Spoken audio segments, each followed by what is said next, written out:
welcome to another edition of the Hogs Happy Hour. I'm Blake. As always, I'm joined by my co-host Ashton, who is also the president of the Dan Enos fan club. So it's always a great time for him to join us.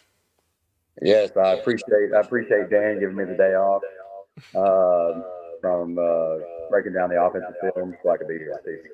Yes, he's probably attending to his emails at the moment, so we'll give him a little break.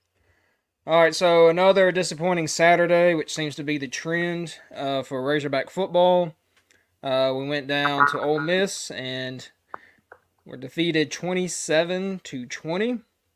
To me, I mean, we did have a lead in the fourth quarter, but we obviously could not hold that lead.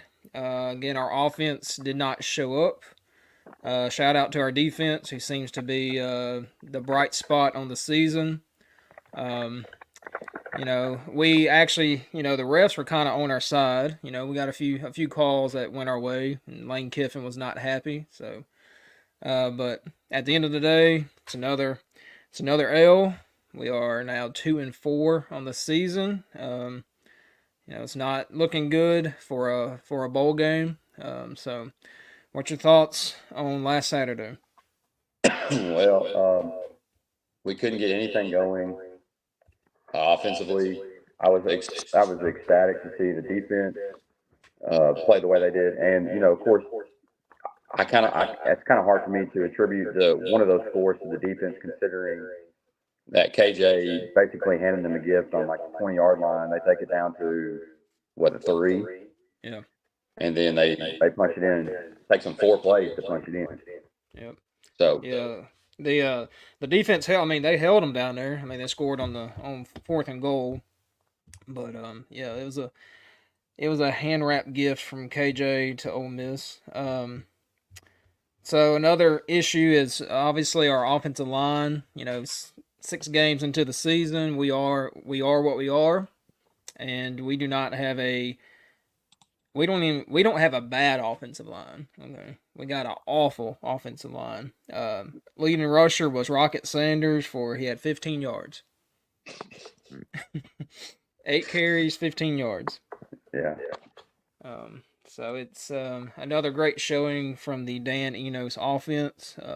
To me, I felt like KJ was trying to do too much. On those interceptions. I don't know what he saw, but especially on that first one. First one, he just kind of threw it to him and almost had a pick six. yeah. Apparently, uh, that Ole Miss had shown some kind of exotic coverages throughout the afternoon. I don't know if you go back and watch the film. It looks like they load the box and then they only bring three. And apparently KJ didn't see I don't know if it was a backer drop into coverage and just threw it right to him. So just bad read. And then and later at the end of the game to close it out, I, I guess the more exotic coverages he threw it to triple coverage. I don't know. Yeah, There's not a whole lot of answers. yeah. So, KJ stats on the day was 25 of 39, 250 yards, 2 touchdowns, 2 picks. Bright spot was Ty Washington. Had 2 touchdowns, 7 catches for 90 yards. So it was he was the only bright spot on the offense, especially on that first drive. He was, that first drive. He had a couple catches, maybe three or four catches, and it was good to see, the backup tight end, which where he has been, we don't know, but that's his spot now. Um, so good for him. But again, it's just not. It's an embarrassing effort by the offense because the defense is playing really well, um, and the offense is just not producing. Yeah. I, so here's the thing. I went back and watched the film and watched some other people break down the film. I don't know if it's the scheme or it's the fact that our linemen aren't good enough to run the scheme. But there were several plays where you go out and you watch the replay, and there's trips to the left and single receiver to the top of the screen, and then you got a running back. Well, we ran like a quick slant on the opposite side, and you run a right tackle kick, push out to the corner to make one block. That's all he's got to make, one block. And there's nobody on the running back. Well, Latham's too slow to get there. And my thing is this. Well, this is going to be game 7 this weekend. I've known for 3 or 4 games that our guys are too slow to run this scheme. So are we going to just take our bumps and bruises for a year and hope that they can run the scheme next year, or do we adjust? I mean, that's the thing that I haven't seen, and it's hard for me to place it fully on Dan Enos. But like, if your guys don't fit the scheme, don't run the scheme, right? Yeah. I remember Mike Krzyzewski used to play for Coach Bobby Knight, and Coach Krzyzewski said he used to recruit the same way Bobby Knight recruited until he realized something, that his way of coaching and the way of Bobby Knight's coaching just were not the same. But he tried to be the exact same. He tried to coach the players all the same, blah, blah, blah, blah. And he came to find out that not all kids are coached the same. Sometimes you gotta adjust to what you have. And I just haven't seen that. Have you? No. And what's strange is Enos came in, and Enos is kind of by himself because all his assistants were already here, excluding the tight ends coach. It's kind of odd that you bring an OC in and he doesn't hire his offensive line coach or his receivers coach or his running backs coach. So it felt like I just felt like Pittman would just hire him just because they're buddies, and and he thought it would work out. But the Dan Enos offense, not just at Arkansas, at Maryland, and remember at Bama, he was the OC, and Right. Jalen Hurts was the quarterback, and he benched Jalen Hurts for Tua. But I mean, they're both pretty good quarterbacks in the NFL right now. But just goes to show that it depends on your personnel to run this offense. Yeah, definitely. Your scheme is going to rely upon what you have, right? Personnel, and I mean, some things that have bothered me. It maybe on paper it looked really good, but like Rocket Sanders, why? Here's my question: Why put 10 to 15 more pounds on him? We brought in our strength and conditioning coach from Louisville. And I don't know if you are on the same page with me, but we just look slow. Yeah, I mean, in the off season, they're like, oh, we run 20, 21 miles per hour. We're fast. And the only fast kid I see is Isaiah Satanga, who doesn't play. Right. I mean, and when he gets on the field, they don't throw it his way. Maybe once. Maybe he's just not a crisp route runner or something. I don't know. But at this point, who cares if he's a crisp route runner? We ain't scoring points. Yeah. So find some way to get a kid who has a little bit of speed on the field. But again, I go back to the film, and me and you have watched enough film in the amount of time we coach to understand, like, what are we looking for. Now, I'm not saying I'm a college coach. I'm not saying I'm an NFL coach. I'm just saying we understand what we're looking for. And if you're going to run a scheme where the guard has to kick out to the backside end, and that backside end is driven that guard that's pulled 5 to 10 yards into the backfield, and he's in KJ's face, do something different. Yep. And it's just frustrating. You go and watch the film. Our guards, especially our tackles, they are on their heels, getting blown up. Yeah, it's not good. We talked about last week. They were making some changes where they rearranging the seats to the Titanic, and that seemed to be the case because about the second quarter, we already kind of went back to the original line. Then after halftime, we went fully back to the original offensive line, and the commentators were confused too. Yeah. So I did notice what the commentators were saying. They said, all right, well, it hasn't worked all year, but they're going back to it. Mm-hmm. So apparently whatever they're putting on the field is going to be better than what they put on the field in the first half, which clearly anything was better than what they put on the field in the first half. And field goal Dan didn't really have an opportunity to be field goal Dan very much. We just don't move the football. No. We had the first drive of the game, and then I think it was right before the fourth quarter we had a drive. And if you go back and watch the drives, it's not like there were big chunk plays. It was just like get to the stick, get first down, and that's all fine and dandy. But every now and then, we say it all the time. We saw Alabama play A&M. How many times was Jalen Milroe chunk the ball deep against them? I think he had over 200 yards just on passes over 20 yards. I mean, so just I'm not saying that KJ has to complete even 25% of it, but like throw the ball down the football field. Throw it up, let someone try and go get it. And but you can get back in that pocket and throw interception. And you can tell KJ's not comfortable at all. He's just especially on that quarterback. That was it, third down. I think on third and 9 from the 9, third and goal. And if you notice, if he goes to the left, it's he's walking in for a touchdown. But instead, he goes right up the middle because he's not. I think he's scared someone's already over there because they've been there all night, and he's just not very comfortable with this offense. And I don't think he will ever get comfortable with this offense. Yeah. So let's talk about the national rank of the offense, Blake. Yeah, it's on the ticker down there. We got pretty much every category. Oh, okay. We got the total offense. We are ranked 110th in the nation out of 133 teams. We are 112th in the nation in rushing yards per game.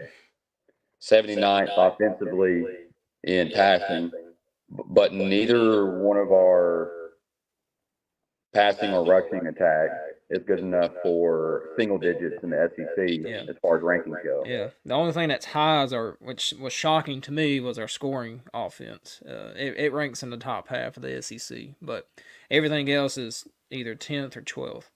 Well, in my personal opinion, outside of maybe like Missouri, LSU, and Georgia, I don't see.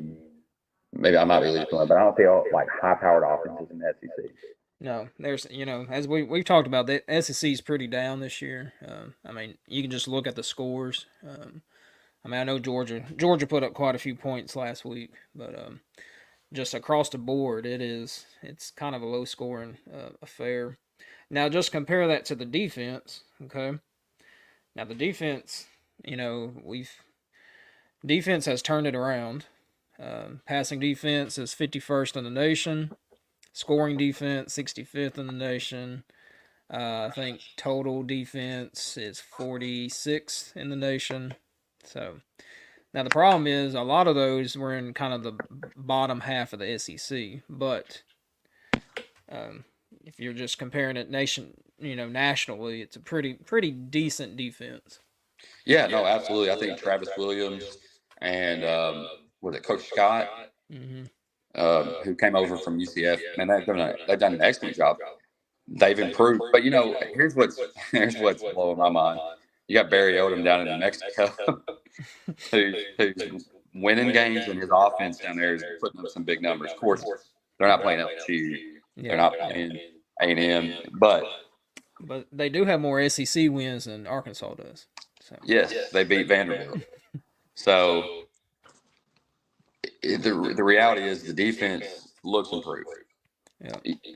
Even if the numbers say that maybe they're not as high as you would think, they're improved. They look faster. They're more physical.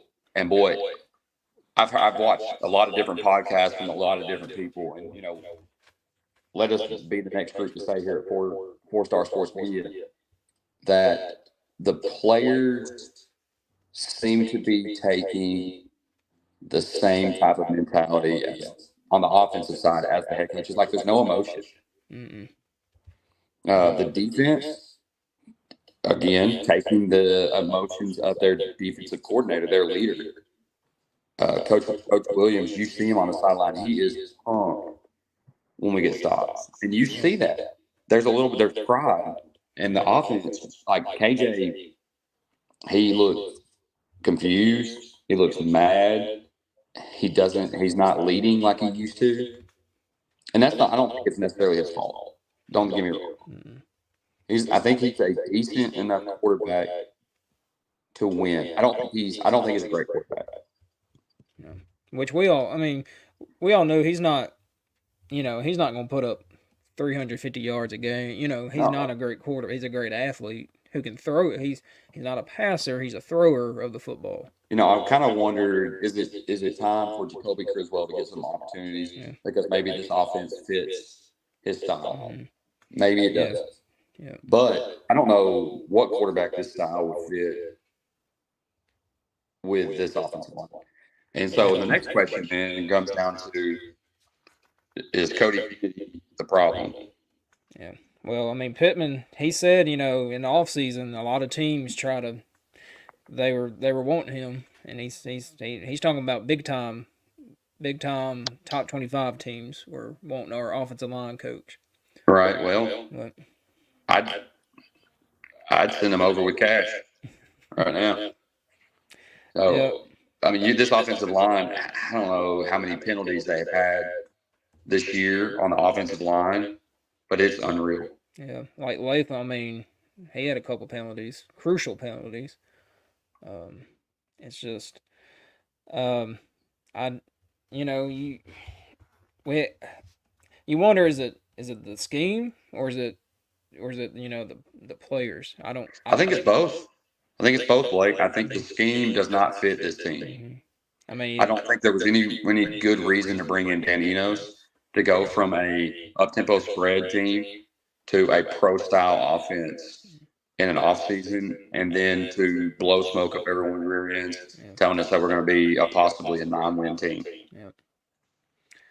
Yeah, you were very adamant about firing Kendall Briles last year. Yeah, I was. But now we see the other side of it, and we're like, you know what, maybe. What's crazy is Briles is struggling down at TCU. Yep. And I think it's because his offense doesn't fit the quarterback that he has. It's the same problem. Yeah. It's the same problem. KJ's he's not a quarterback that can sit back and go first read, second read, third read, make a decision. It's a kind of a one read option for him. You pass it there, you pass it to either your tight end or running back, or you run the ball. And he's not. He's trying to be a pocket passer, and he's not at all. So Arkansas ran for 36 yards on 21 carries against Ole Miss. Yeah. That's 1.2 yards per carry. That's pretty impressive. Yep. And so that's back-to-back weeks now that Arkansas has rushed for less than 50 yards. Is that right? Yep. Okay. Now, the last time that happened, the last time that Arkansas rushed for less than 50 yards was 2018. We had 16 rushing yards against LSU. Yeah.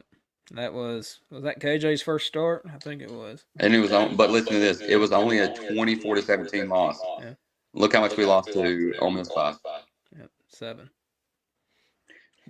Imagine being able to run the ball a little bit. Yeah, just a little bit. Imagine how hard the defense worked on on this game and then that game back in 2018. Yep. Unreal. And they were calling a lot of play action passes, and I'm why? Why even? We don't have time for it. One, you don't have time, and two, you're not running the ball. So even if you do hand it off, they're okay with that. It's just not. But it is what it is. Now the problem is, I'm just speaking out loud, thinking out loud. If there was a change, do you fire Enos first or do you fire Kennedy first? Well, here's the deal. If you fire Kennedy and the offensive line continues to be horrible,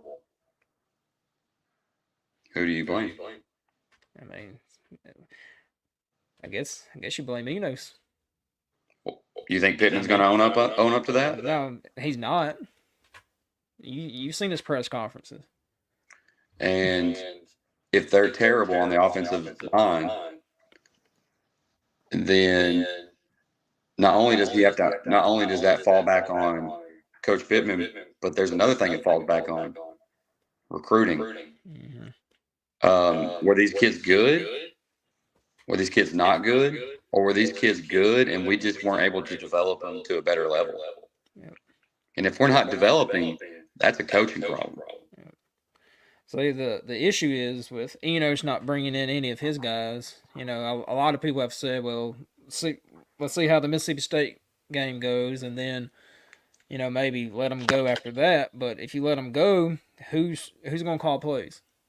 Because not a soul on the offensive staff is, I don't think, has ever called plays. No, here's the deal: we're stuck with Enos the rest of the year. Mm-hmm. And I hate to tell you this, but we may be stuck with him again next year. Yep. And if that happens, here's the reality: like we're not gonna fill stands. People aren't gonna go watch an anemic offense. And I don't think KJ will go pro. No. So it'll be the same offense with the same quarterback, the same running back, the same hyped up nonsense that we got the most experienced quarterback in the SEC, and then we'll lose, get beat. Yeah, and me and you have talked. I as a fan do not want to lose this defensive staff. No. And that's going to be the problem if there's a head coaching change. Well, or less the guy coming in realizes, this defensive staff's pretty good. I just need to rework the offensive staff. What I'm worried about is something came out today that Sam Pittman said he was mad that people were behaving as vultures, taking advantage of Arkansas's misfortunes as far as winning and losing. And Blake, call me crazy, but what do vultures normally go after? Roadkill, dead stuff. So was Coach Pittman insinuating that this is a dead program? Yeah, I mean, like that's why what do you say things like that? I think. I mean, Pittman doesn't put it out there, but I think he has such a big ego that he's saying, you know what, before I got here, it was roadkill. He's kind of hyping his own self up by saying that, because we all know what it was, and it's starting to trend back to where it was. We all want Pittman to do well, Mm-hmm. but in order to do well, this is business. Blake, we're great friends. Shoot, our best friends. And if you weren't qualified for a position, and I didn't feel like you were going to fit well, I wouldn't hire you. Yeah. And the same thing, if it was me and you was a position that I wasn't qualified for, you shouldn't hire me. Yep. And that's just the reality of it. No, Dan Enos had no business being in Fayetteville. Yeah. I mean, he's already been the OC before. I mean, he's obviously under a different head coach, different players, different all that, but and he went to Alabama. He went to Maryland.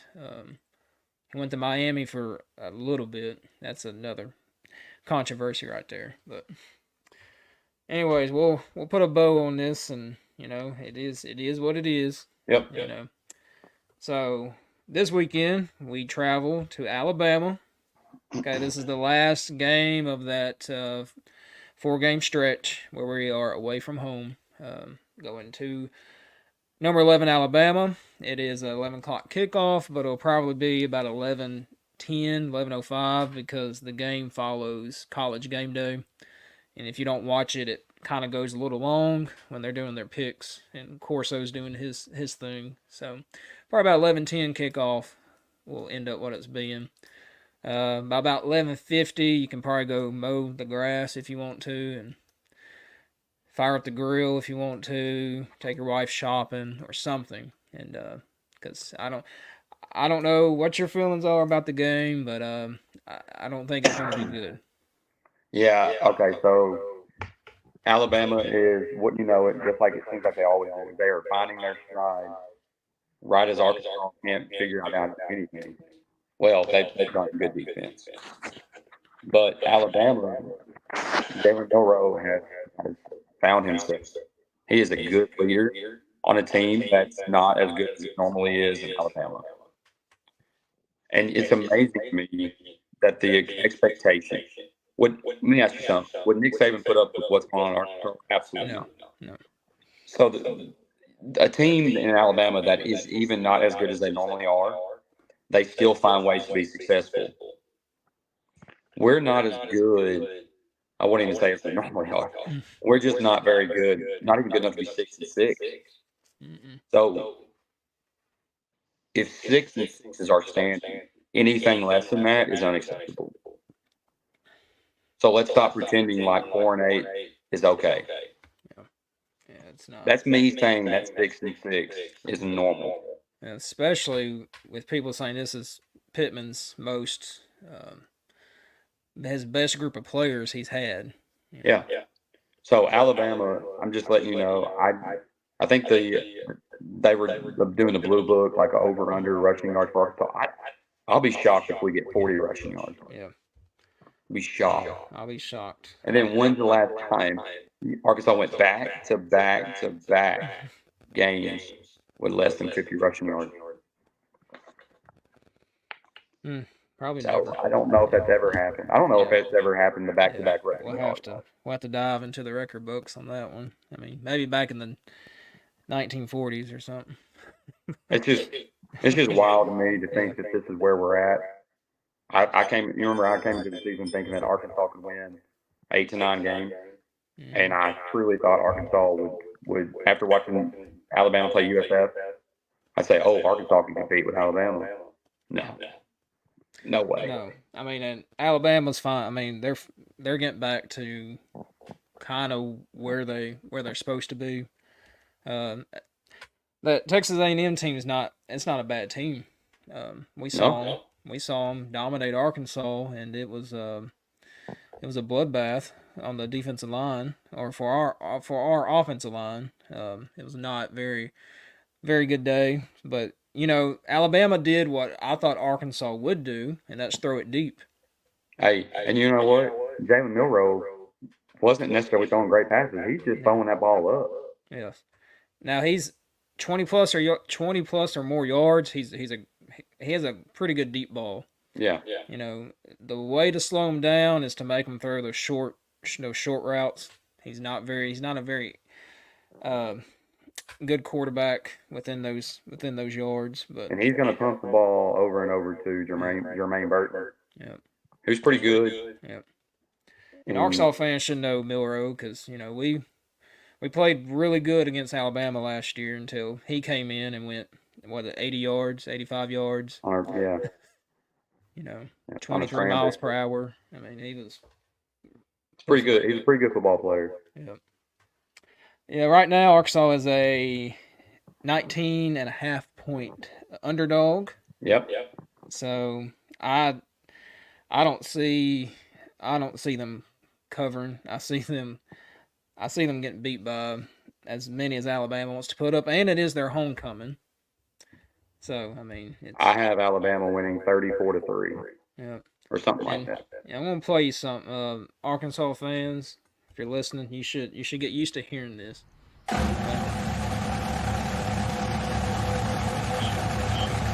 A lot.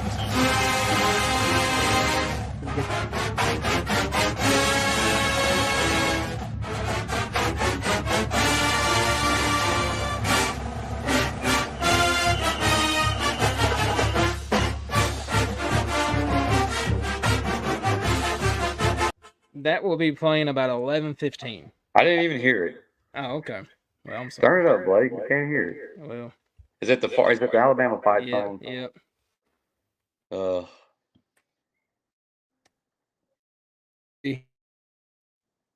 Like it's 2-10 type game.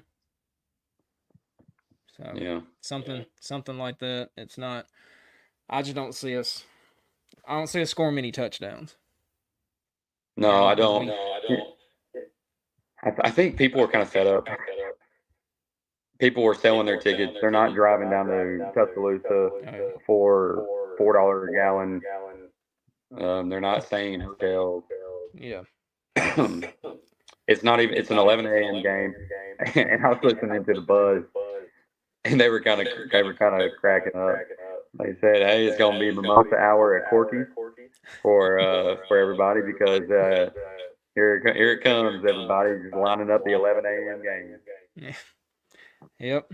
Yep. So we we're still going to watch, but um I don't have high hopes, so Yeah. whatever happens I'll probably laugh at. I mean, I'm sure there'll be some comical moments during this ball game, whether it's Nick Saban throwing a fit or we just looking pathetic on offense. Yeah, it'll be what it'll be is Nick Saban's up by 40, Yeah.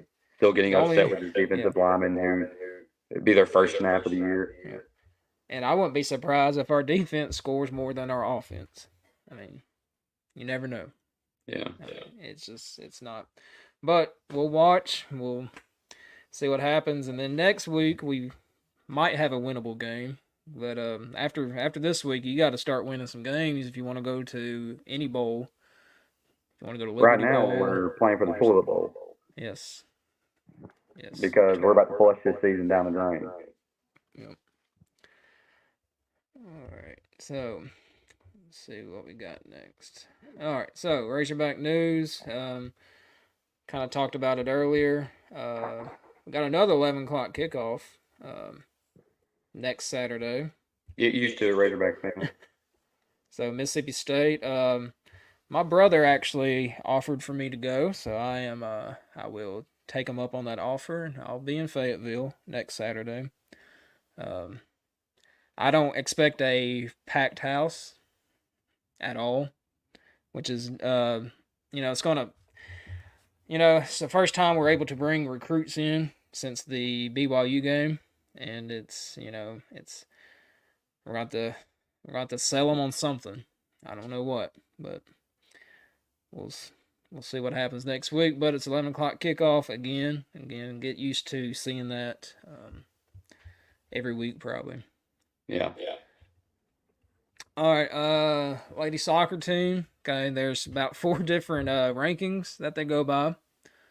We got 10th, 13th, 12th, and 8th. The RPI is 8th. So if it's anything like basketball, the RPI is something to look at. So they're doing really good. I think they lost to Auburn. They did. They got this beat past 2-1. And I think they're playing tonight as we speak. Are they? They're playing against Florida? Yeah, Florida. So, okay. And I think it's on SEC. It's either on SEC Network or the SEC Network Plus. Anyways, there's ways to watch it. If you want to see some good Razorback teams, unlike the football team right now. You go look at Razorback sports as a whole, and you can go down to the athletics department, and I mean, my goodness, men's cross country, women's cross country, volleyball, soccer, men's golf, women's golf is number 1 in the country. Men's basketball will be ranked. Yeah. And then, men's and women's indoor track, number 1, both of them. Gymnastics is ranked. Baseball's going to be ranked. Softball's ranked. And then men's outdoor track and field, women's outdoor track ranked. And then football. Yep. Yep. The moneymaker is at the bottom. So, but we'll fight through it, and we'll see what happens. Also basketball, like you said, I think the rankings will come out next week. The AP poll for basketball. Now, it's the first poll. Okay, no one really knows who's good, who's bad, especially with the transfer portal. So, but Arkansas should be ranked. I think at least top 15, top 20. So somewhere around there we should be ranked. We got a pretty good non-conference schedule, so play some decent teams. Our scrimmage against UT Tyler will not be streamed or anything, but the scrimmage against Purdue and for the first time the Little Rock game, you will be able to watch it. So About time. yeah, it's about time we caught up with it's 2023. Caught up with the times. Unreal. So all right, going to SEC talk. All right. So I did. We're tied up now in our pick'em standings. Had a good week, Blake. You had an awesome week last week. I did not. Okay. Start off with the LSU Missouri game. LSU beat Missouri 49-39. That score's not as close as it seems because LSU had a pick six at the end of the game to kind of stretch it out. But LSU was down for a lot during the fourth quarter, and Daniels got hurt a little bit, had a little rib injury, and but he fought through it and battled back to beat pretty good Missouri team. Yeah, Missouri coming out of the gate, it was like 22-7, or like Missouri about to blow them out. Yeah. But give credit to LSU and that offense, boy. Malik Neighbors got going, and Jaden Daniels, that guy's a warrior. Yep. Kudos to them for beating a pretty good Missouri team, a hot Missouri team right now. Yeah, if LSU just had a decent defense, they would probably be undefeated. But they're having to outscore opponents right now.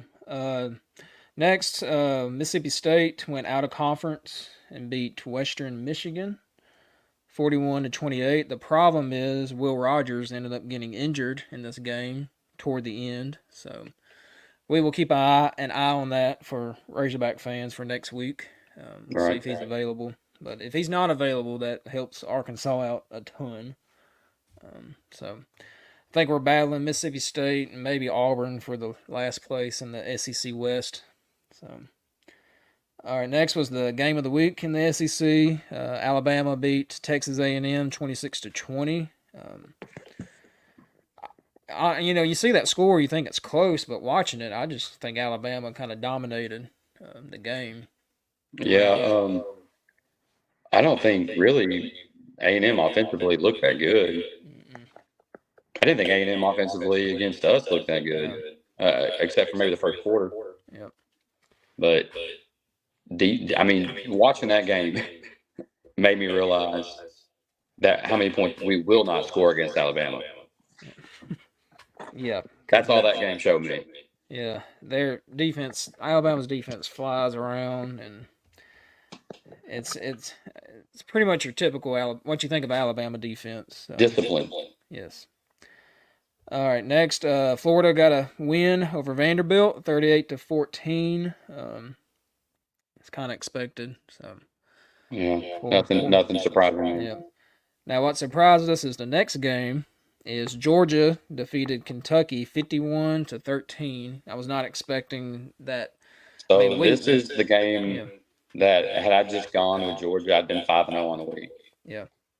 And I thought Kentucky, I don't know, Georgia had not been playing impressively.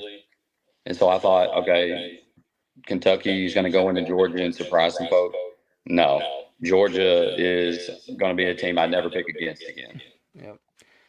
Yeah, they kind of, a lot of people were picking Kentucky to win. So I think they were reading the message boards and Twitter and everything else and was very highly motivated for this game. And then, of course, Ole Miss defeated Arkansas 27-20. So yeah. All right, so it's a new week in the SEC. Got some pretty interesting matchups. We see eye to eye on pretty much everyone except the last one. But number one, Georgia visits the construction site at Vandy.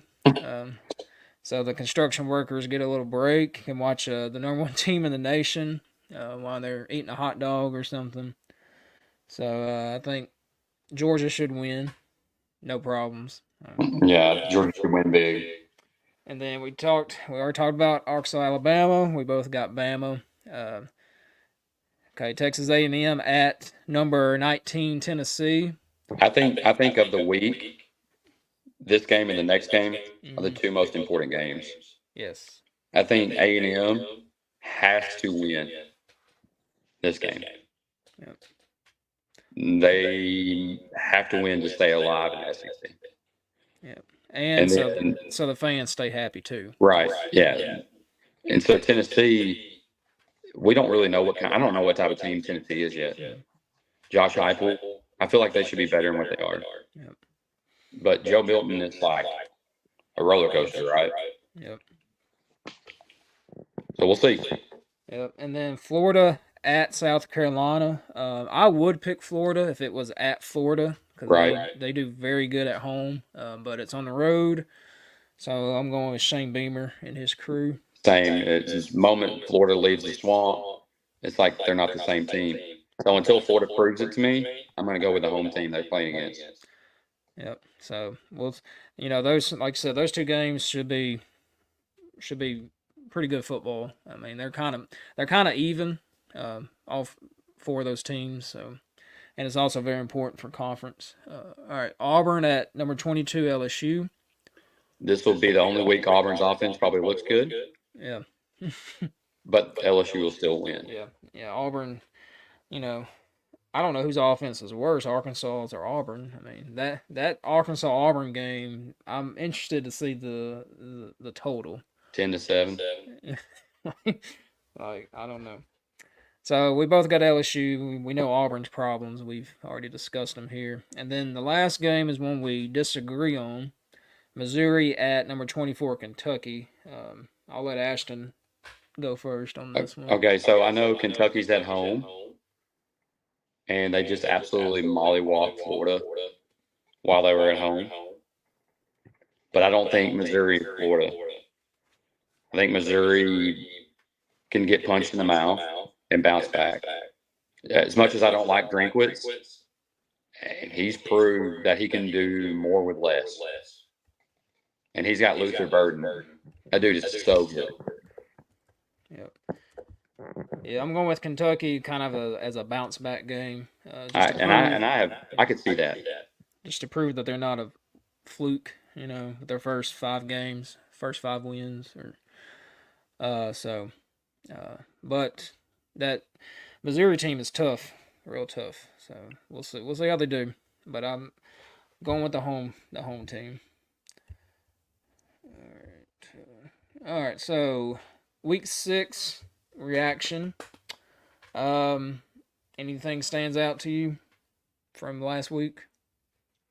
I mean, there's one obvious one, but yeah, definitely. How about OU? Yeah. That was a great game. That was an amazing game to watch. It's just down to the wire. How much of a dog is Dylan Gabriel? I think to myself, here's Brent Venables in year 2, at taking a team that was terrible last year with the same quarterback, basically the same offense. I'm sure there's transfers, but they have again taken on the character and just the attitude of the head coach. Yep. Brent Venables is a fiery dude. He does not accept less than perfection. Yeah. I mean, you can see it on the sideline. He was Yeah. getting jacked, and I was thinking to myself, if Arkansas was ever in a game like that, Pittman would just for extra points, he would just hold up a 1. That would be it. That'd be the only emotion he would show. I don't know. I get bored watching this. Yeah. Not excited. But yeah, that was a great game. Colorado. Everybody's still watching Colorado. Yeah. I mean that's you would expect him to beat Arizona State. All right, and they barely did it. And they barely did. I mean that's what Colorado is, right? I mean, Well, that's kind of what we wish we were. Yeah. Yep. I'd take a barely winning than losing by 7. And their offensive line is garbage too. Yeah. And I mean, Shedeur, he's still putting up numbers. So. Of course, their OC is one of the candidates that everybody's going to be looking at after the season for a head coaching position. Yep. And how about I mean, we can't feel too bad because Miami had a win if they just take a knee, It's and not the first time it's that not it's the happened to or Mario the second Cristobal. time or the third time. I mean that's his. Some people have went back and he's done this everywhere he's been. He does not take a knee. Don't know why, but that's just his philosophy. So that's what he rolls with. But Buddy, I would take a knee in ping pong if it meant I could win. mm-hmm. And his players on the sideline were like, "What are we doing?" Like, I you know, watch U-Trip baseball. I've seen a lot of it on weekends. I have seen dads go out there to the pitcher's mound and waste the last 30 seconds of a game so they can win. yeah. Okay? Take a knee. Mm-hmm.